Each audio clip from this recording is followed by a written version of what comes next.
Chapter 20 blood transfusion physiology का।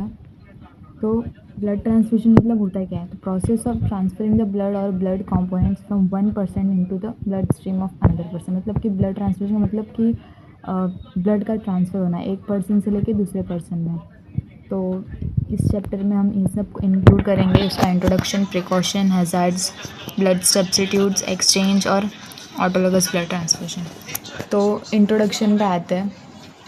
Introduction में है blood transfusion is the process, जो मैंने कहा कि ट्रांसफरिंग ऑफ ब्लड और blood components from one person, जिसको डोनर कहते हैं, जिसमें से जो डोनेट करा वो डोनर, जो रिसीव करा वो रेसिपिएंट।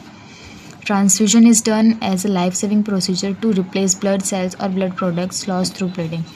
इसका मतलब जो बोलते हैं ब्लड ट्रांसफ़र करना क्यों है, क्योंकि ये लाइफ सेविंग प्रोसीजर है। अगर जिसका किसी भी एक्सीडेंट या फिर किसी भी प्रॉब्लम है, फिर कोई भी ऐसे सडन कुछ हो जाए जिसकी वजह से उनको ब्लड लॉस हुआ हो, तो उसमें हम ब्लड ट्रांसफ़र करके उनका जो ब्लड प्रोडक्ट्स है जो लॉस हो जाते हैं ब्लीडिंग्स के टाइम पे, उसके वो ब्लड सेल्स हम उसे रिप्लेस कर देते हैं जो सही होता है।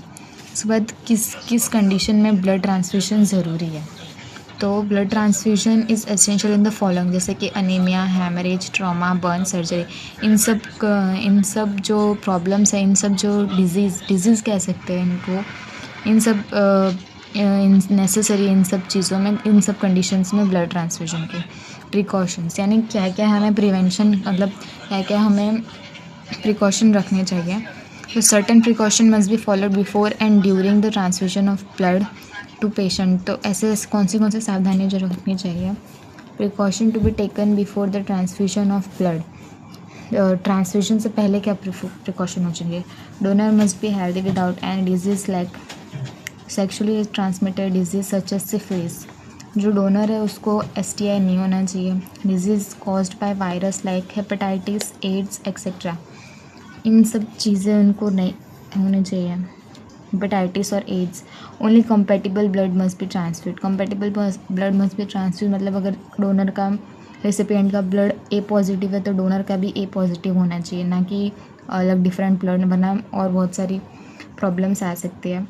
Both matching and cross matching must be done, इसलिए ब्लड का मैचिंग करना ज़रूरी है। RH compatibility must be confirm, positive है या नेगेटिव है ये भी देखना बहुत ज़रूरी है। Precaution should be taken while transfusing, ये जो था ट्रांसफ्यूजन से पहले का। अब ट्रांसफ्यूजन के बाद क्या क्या ज़रूरत है वो।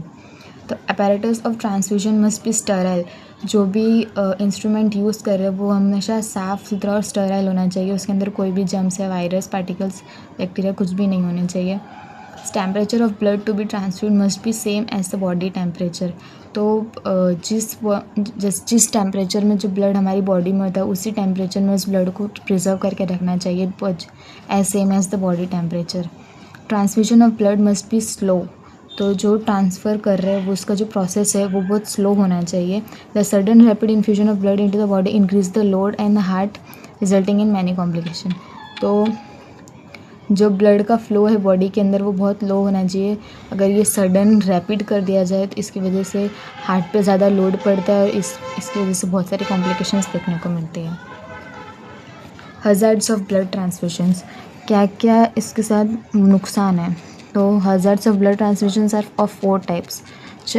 पहला है रिएक्शन ड्यू टू मिसमैच, अगर कोई मिसमैच ब्लड ट्रांसफ्यूज़ किया गया हो तो उसकी वजह से बहुत सारी कॉम्प्लिकेशन देखने को मिलेगी।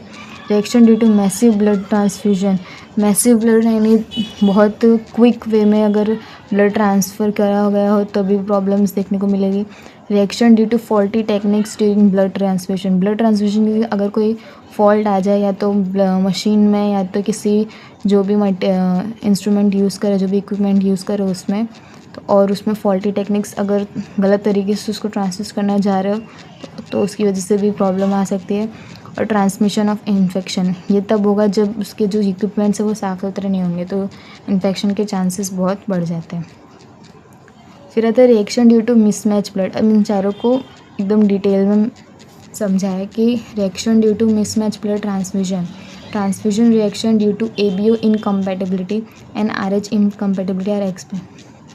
तो मिसमैच मतलब ये कि सेम टाइप के ब्लड ग्रुप को हमेशा ट्रांसफ़र करना चाहिए। अगर मिसमैच आएगा एबीओ में और नेगेटिव पॉजिटिव में, आरएच कंपैटिबिलिटी मतलब ब्लड नेगेटिव है या पॉजिटिव, ये देख कर ही ब्लड को ट्रांसफ़र करना चाहिए। Reaction due to massive transfusion is a transfusion of a blood equivalent or more than the patient's own blood volume. It leads to circulatory shock, particularly in patients suffering from chronic anemia, cardiac disease और renal disease.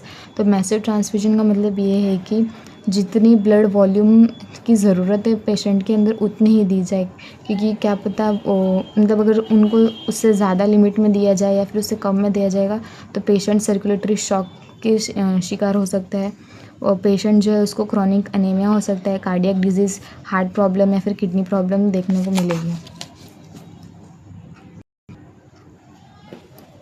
Hyperkalaemia due to increased potassium concentration in a stored blood. अगर ज़्यादा potassium increase हो जाएगा potassium concentration blood में तो भी patient को फिर कॉम्प्लिकेशंस का सामना करना पड़ेगा। हाइपरकैलेमिया पोटेशियम, हाइपरकैल्सीमिया कैल्शियम और हेमोसाइड्रोसिस मतलब आयरन, इन सब का अगर लेवल हमारे बॉडी में बढ़ जाएगा तो उनकी वजह से भी उनको प्रॉब्लम देखने को मिले, जैसे कि हाई पोटेशियम का लेवल बढ़ेगा तो हाइपरकैलेमिया, कैल्शियम का लेवल बढ़ेगा तो हाइपोकैल्शियमिया, जो टेटनी का डिजीज़ अकर कर सकता है due to massive transfusion of citrated blood. फिर haemosiderosis, increase deposition of iron in the form of haemosiderin in organs such as endocrine glands, heart and liver due to iron overloaded after repeated transfusion. जब iron का जो load है वो ज़्यादा हो जाएगा उसकी वजह से भी पेशेंट को ज़्यादा कॉम्प्लिकेशन देखने को मिलेगी। Reaction due to faulty techniques, अब कोई फॉल्टी टेक्निक्स यानी कुछ गलत मेथड से अगर ब्लड का ट्रांसफ्यूजन हो रहा होगा तो उसकी वजह से उसको कौन से रिएक्शन देखने को मिलेंगे, तो जैसे कि थ्रोम्बोफेब्लिबिटाइज मतलब वेन्स, इस जो IS और TIS वाला है वो वेन्स के बारे में होता है। तो अगर वेन्स में अगर हमने ब्लड ट्रांसफ्यूज़ करा है तो उसकी वजह से अगर कुछ फॉल्टी टेक्निक्स या फिर कुछ फॉल्ट मेथड दिखने को मिलेगा तो जो वेन्स है उसमें सूजन आ जाएगी with the formation of thrombus, इसलिए उस डिजीज़ को या फिर उस डिसऑर्डर को हम कहते हैं थ्रोम्बोफेब्लिबिटाइज। उसके बाद है air embolism, obstruction of blood vessels due to entrance of air into the blood stream. अगर ब्लड स्ट्रीम के अंदर एयर का एंटर हो जाएगा तो उसमें एयर एम्बोलिज्म की प्रॉब्लम्स देखने को मिलेगी। उसके बाद आता है कि ट्रांसमिशन ऑफ इन्फेक्शन। अब ब्लड ट्रांसफ्यूजन के टाइम पे कैसे कैसे इन्फेक्शन हो सकता है वो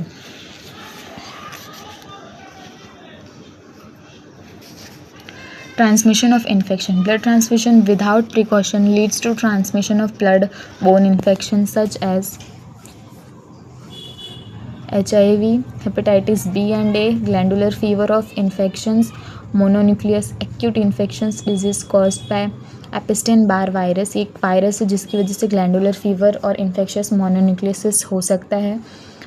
and characterized by fever, swollen lymph nodes, sore throat and abnormal। ये सारी जो सिम्टम्स है हमको देखने को मिलेगी जब ग्लैंडुलर फीवर होगा, यानी ग्लैंड्स में जब फीवर ज़्यादा देखने को होगा तो ये सारी प्रॉब्लम्स होगी। HIV सबको पता है। उसके बाद herpes, viral disease with eruptions of small blisters like vesicles on skin और membrane. Herpes most of the जो जहाँ होता है वो बैक साइड होता है, स्मॉल ब्लिस्टर लाइक वेसिकल्स, उस पर बहुत रफ रेड कलर के रैशेस जैसी आ जाती है स्किन पे और मेम्ब्रेन्स पे। उसके बाद बैक्टीरियल इन्फेक्शंस। फिर आता है blood substitute. Blood substitutes are the substance used as a replacement of blood or to expand blood volume। blood substitute मतलब ब्लड्स के अंदर और कैसे कैसे सब्सटेंस है और क्या क्या कंपोनेंट्स प्रेजेंट है वो।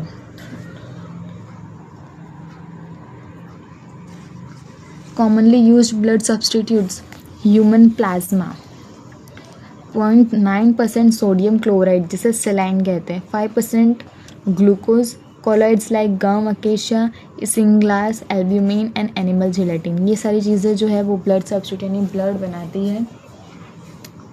It must be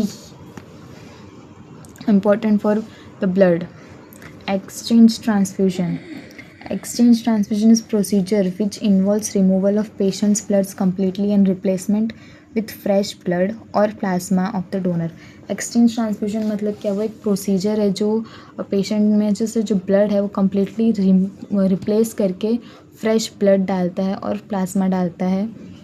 it is otherwise known as replacement transfusion, इसको रिप्लेसमेंट ट्रांसफ्यूजन भी कहते हैं। It is an important life saving procedure carried out in the condition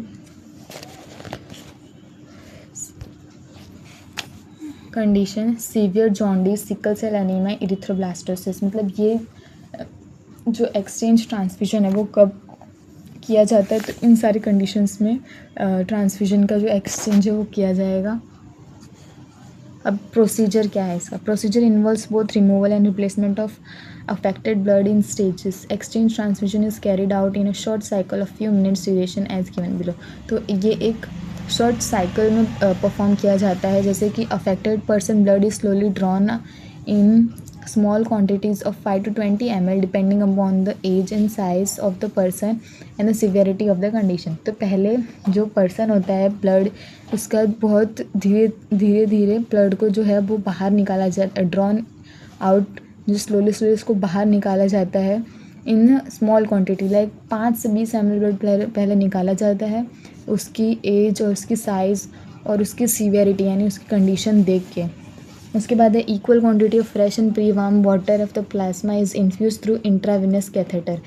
when के थ्रू फिर जितने क्वांटिटी में ब्लड निकाला था उतने ही क्वांटिटी में वेन के थ्रू उस जो ब्लड का फ्रेश ब्लड है उसको डालेंगे। This is carried out for a few minutes, ये कुछ मिनट्स तक ऐसा चलता है। Catheter is left in a place and the transfusion is repeated with in a few hours. फिर वो जो कैथेटर है उसको उसके मतलब जहाँ से ट्रांसफ्यूज़ किया गया है, अगर हाथ से करा है, मेनली तो हाथ से किया जाता है, अगर हाथ से करा है तो कैथेटर को वहीं रहने देंगे और ये कुछ घंटों बाद फिर से ये टेक्निक मतलब ये फिर से ये मेथड को रिपीट किया जाएगा। This procedure is continue till the whole और predetermined volume of blood is exchange.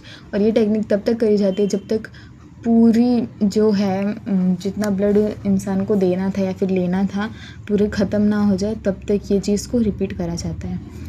उसके बाद है indication of exchange transmission.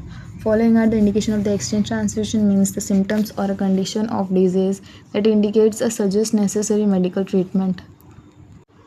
Indication of exchange transfusion, क्या क्या इंडिकेशन पता चलती है जिसकी वजह से हमको ये पता चले कि हमको एक्सचेंज करना है ब्लड को। तो following are the indications of the blood transfusion, जैसे कि haemolytic disease of a newborn, अगर बेबी में कम खून हो, जैसे कि इरिथ्रोब्लास्टोस फेटालिस में जो बेबी में है जिसके अंदर या तो खून ज़्यादा नहीं होता या तो फिर वो जो खून है वो ख़राब हो जाता है, जिसकी वजह से ब्लड का ट्रांसफ्यूजन करना ज़रूरी होता है। सीवियर सिकल सेल एनीमिया, जो सेल्स होते हैं ब्लड्स के वो बहुत छोटे हो जाते हैं, माइनर हो जाते हैं, जिसकी वजह से ब्लड का ट्रांसफ्यूजन करना ज़रूरी है।